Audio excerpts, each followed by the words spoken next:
ఏపీలో ఎన్నికలు దగ్గర పడుతున్న వేళ అభ్యర్థులు ప్రచారంలో స్పీడ్ పెంచారు. విజయవాడలోని లబ్బీపేట వైవీరావు హాస్పిటల్ రోడ్డులో తూర్పు నియోజకవర్గ వైసీపీ అభ్యర్థి దేవినేని అవినాష్ ఎన్నికల ప్రచారం నిర్వహించారు. ప్రచారంలో అడుగడుగునా అవినాష్కు మహిళలు, కార్యకర్తలు ఘనంగా స్వాగతం పలికారు. ఈ సందర్భంగా అవినాష్ మాట్లాడుతూ వైసీపీ ప్రభుత్వం ఇచ్చిన హామీలు గుర్తు చేశారు. 19వ డివిజన్లో సంక్షేమ పథకాలు అమలు చేసి కోట్లాది రూపాయలతో అభివృద్ధి కార్యక్రమాలు చేస్తామన్నారు.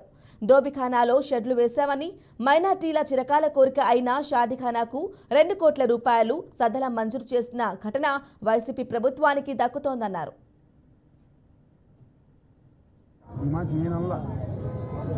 10 సంవత్సరాలు ఆయనతో పనిచేసిన కేసీఆర్ నాని గారే అన్నారు, గద్దె రామ్మోహన్ ఒక దద్దమ్మ అసమర్థత ఎమ్మెల్యే, ఎందుకు పనికిరాని ఎమ్మెల్యే అని చెప్పి ఈరోజు కేసీఆర్ నాని గారే అన్నారు. అలాంటి ఎమ్మెల్యే 10 సంవత్సరాలు అవకాశం ఇస్తే ఎటువంటి కార్యక్రమాలు చేయకుండా, మరీ ముఖ్యంగా ఈ 5 సంవత్సరాల్లో ప్రజానికానికి అసలు కనపడకుండా, ప్రజానికానికి అందుబాటులో లేకుండా ఈరోజు మాట్లాడితే నేనేదో 2000 కోట్లు అభివృద్ధి చేశాను. ఏమైంది 2000 కోట్లు? ఒక షాదీఖానా కట్టావా? ఒక దోబీఖానా కట్టావా? దాంట్లో అభివృద్ధి చేసావా? షెడ్ చేసావా? మెష్లు ఏర్పాటు చేసావా? రోడ్లు వేసావా? ఏం చేసావు నువ్వు? 2000 కోట్ల రూపాయలు నువ్వు ఖర్చు పెడితే ఏం చేసావు? నువ్వు దాచుకున్నావా, లేకపోతే మీ పిల్లల్లో మీ కుటుంబ సభ్యుల ఇంట్లో ఏం దాచావా? 2000 కోట్లు ఏమైంది? ఎక్కడ అభివృద్ధి చేసావు? మాట్లాడితే మా మీద వ్యక్తిగత విమర్శలు, దాడులు.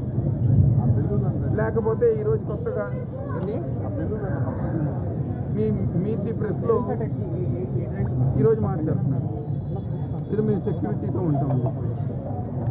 నువ్వెందుకు ఉండవు సెక్యూరిటీతో? దాని నిజం ఇప్పుడు చెప్పమంటావా? నువ్వు గన్మ్యాన్ లేకుండా ఎందుకు తిరుగుతావు? ప్రజానికం దగ్గరికేమో నాకు గన్మ్యాన్ అక్కర్లేదని చెప్పని తిరుగుతావు, కానీ నిజంగా నీ గన్మ్యాన్ ఎందుకు అక్కర్లేదు?